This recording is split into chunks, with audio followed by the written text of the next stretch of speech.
Passo para o Guilherme e, em seguida, se não tiver mais pergunta, eu vou pedir para que os demais façam as suas considerações finais. E você pode aproveitar.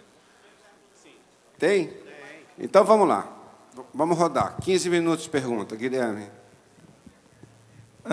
Bom, eu vou tentar ser breve nessa discussão, porque eu não tenho a resposta para a sua pergunta sobre como, politicamente, vai se construir a proposta de reforma tributária. Eu não tenho resposta, obviamente, porque isso é uma discussão que vai depender da capacidade de negociação do próximo governo, dos governadores, das bancadas, tá? Temos aqui deputados, e o que eu posso dizer é que eu tenho muita confiança na capacidade dos nossos parlamentares, dos nossos governadores, de construir esse consenso. E por que eu tenho confiança nessa capacidade? Não é uma fé abstrata.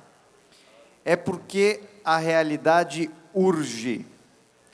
O momento é urgente para os governadores dos estados, para os prefeitos, que também estão perdendo a arrecadação, porque uma parte importante do ICMS vai alimentar os cofres municipais, para os empresários industriais, certo? E diria eu, mesmo para setores como serviços, que apesar de serem menos tributados, correm o risco de acabar perdendo competitividade graças ao nosso sistema tributário defasado, certo? Porque o Igor o trator do agro é tributado. Deixa eu ver se tem um outro aqui. Alô? Vamos tentar esse aqui, Edu. O trator do agro é tributado como bem industrial, ou seja, muitos insumos que o agro compra são tributados como bens industriais. Então, existe uma leitura na sociedade brasileira, majoritariamente, da necessidade de se mudar o sistema tributário. Pela primeira vez na história, Décio, eu vi 27 governadores alinhados. Nunca tinha visto isso. Inclusive, o presidente Lula, em 2007 ou 2008, ele manda uma proposta para o Congresso de reforma tributária que não avança exatamente por um desacordo entre os estados, que agora está resolvido, porque mesmo São Paulo, eu sou paulista, mesmo São Paulo, que tenderia a resistir a uma reforma, porque ele ganha por parte do tributo ser na origem, certo? Ele agora aderiu a um acordo para aprovar um IVA. E sobre a questão da tributação da renda, cabe lembrar que foi o Paulo Guedes que enviou uma proposta, que eu vou fazer aqui uma das raras vezes que eu vou fazer um elogio parcial ao ex-ministro, atual, futuro ex-ministro Paulo Guedes. Ele mandou uma boa proposta. É uma pena, tinha problemas, claro que tinha problemas, mas também tinha qualidades a proposta dele.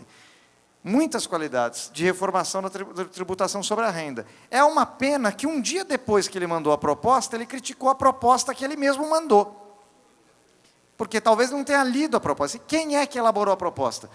O pessoal da Receita Federal, que é competente, treinado, conhece do tributação, e elaborou uma proposta que poderia ter sido ajustada, melhorada, modificada, mas não desmontada, destruída, como foi no Congresso Nacional, né?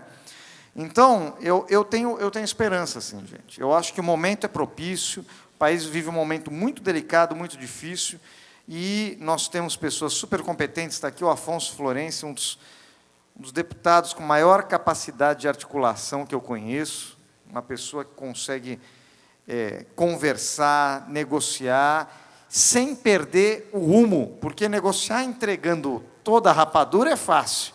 Eu quero ver negociar mantendo o fundamental, sem perder o rumo.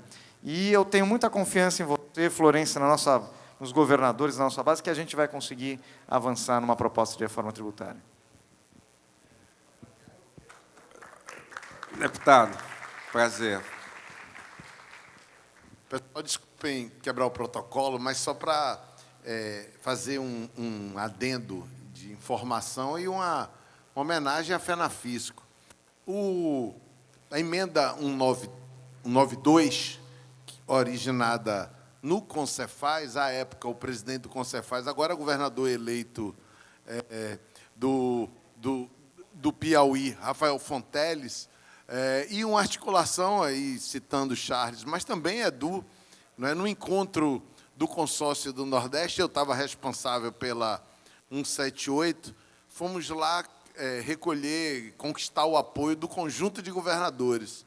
E quando eu cheguei, para ser justo, Edu, já estava encaminhado um acordo com os secretários para, em troca do apoio dos secretários à 178, nós desenvolvermos o apoio à 192.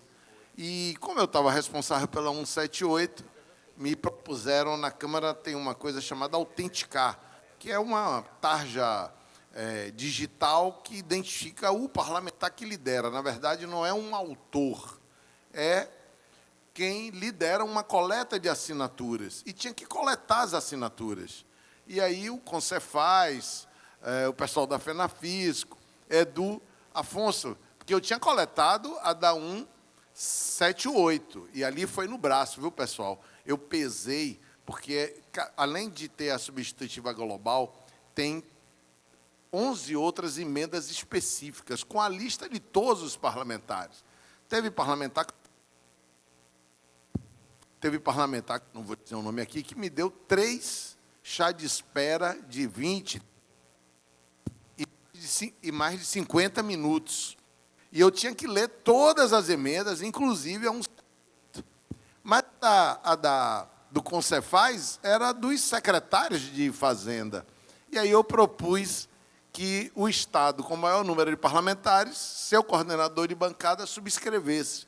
Foi assim, e aí eu procurei o deputado Herculano Passos, e ele topou subscrever. Mas a autoria, posso dizer, é do Concefaz com a FENAFISCO, que priorizou a tributação progressiva de renda e patrimônio, mas colaborou, digamos assim, com a simplificação no diálogo com os governadores. Então, o papel da FENAFISCO, e aqui me dirigindo, me permitam dizer, colega de trabalho, no que diz respeito, os auditores, os agentes de tributo, os profissionais fazendários e fazendárias, colaborando com os governadores, chegamos, então, temos 2 propostas que têm peso da FENAFISCO, a 178 e a 192. Obrigado. Desculpem quebrar o protocolo, mas... Obrigado, deputado Florencio. Fundamental o seu papel em todo esse processo. Nós fomos testemunha disso. Olha, eu estou com um problema aqui, que faltam 7 minutos. Parece que tem uma pergunta por aqui. E o som dos microfones, as baterias estão acabando todas. Então, nós vamos ter que terminar, porque vai acabar a bateria.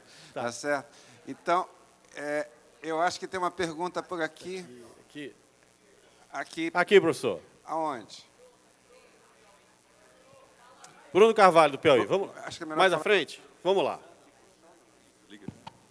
Alô? A gente vai ter que ter... Bruno, fala por aí, se estiver funcionando. Está por 100%. E depois a gente vai ter que falar por aqui, que acabaram as pilhas aqui. Eu não sei como é que chama. Tranquilo. Fazer aqui, em primeiro lugar, boa noite a todos. Bruno Carvalho, do Sinafep Piauí. Fazer a pergunta para o professor Guilherme. O senhor mesmo tratou, na sua palestra, de como o teto de gastos não funcionou. Ele começou a ser aplicado, veio ali a pandemia e veio puxadinho atrás de puxadinho, reparo atrás de reparo, uma PEC a cada 6 meses.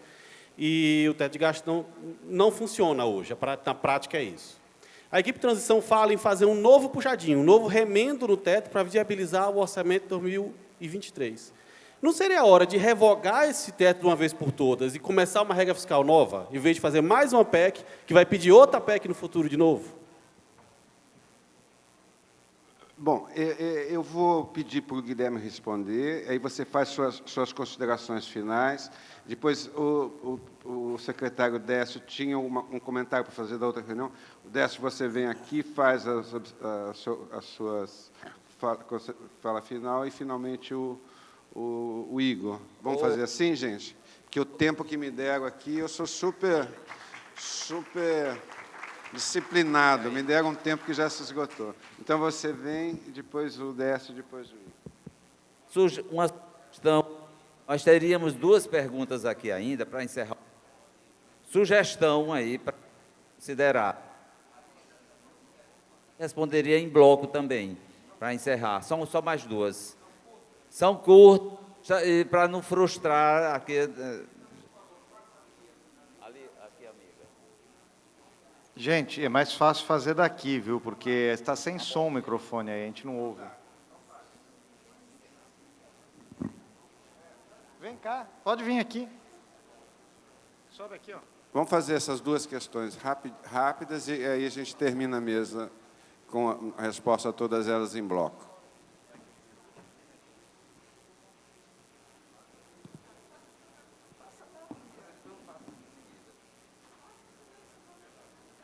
É porque os miolos ficam queimando de tal forma, e nessas questões tributárias, que são questões assim dramáticas para um país, né? E eu fiquei assim, imaginando como é que a gente pensa realmente em fazer transformações tributárias fiscais no país sem pensar na sociedade. Sem pensar na sociedade, na consciência fiscal a despertar ainda no nosso povo. Ou imaginarmos que, novamente, as elites vão conseguir fazer revoluções tributárias a nível, por exemplo, a experiência europeia,